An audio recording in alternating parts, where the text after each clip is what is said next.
we were fortunate to have escaped that lineup. So we had to go and find another place to What live. do you mean liquidated? That means that it would, you see what they did was they did it by process of elimination. They would either get old people out, or they would get men out, or young women out, or whatever. Anything to get people out, because eventually everybody in the ghettos would have to end up in the concentration camps. And basically they wanted everyone dead. And particularly, you know, the children of Europe, Jewish children of Eastern Europe were sentenced to death. There was a death sentence hanging over them. So you say you couldn't go back. Were the It buildings was locked. burned? It was locked out. They kept on decreasing the ghetto until there was nothing left, until there was just a small piece left, and that way they could control the population and deport it. So from that hiding place, then where did you go? Well, after that, we went to stay with some friends. And that's when my father heard that there was going to be a Kinderaktion, which meant all the children will be shipped out to concentration camps. And we didn't know. We thought they were labor camps. People weren't sure what was going on there still. But my father knew it wasn't good, and he didn't want us to suffer.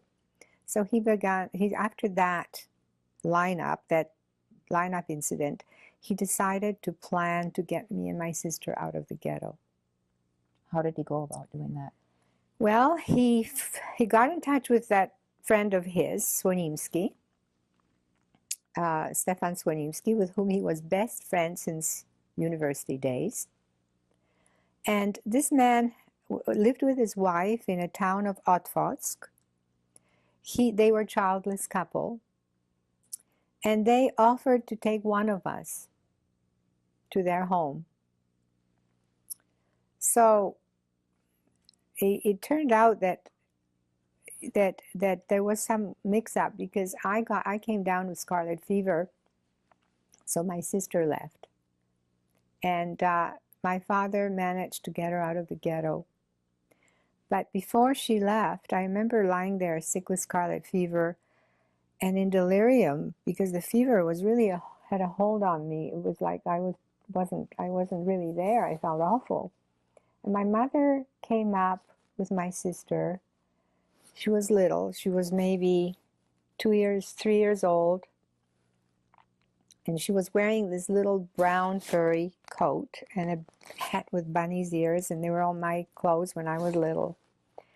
And she said, "Say goodbye to Basha."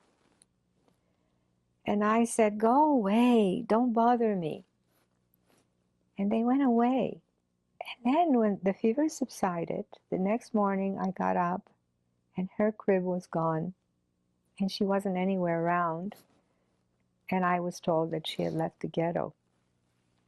But what I didn't know was that would be the last time I would ever see my sister.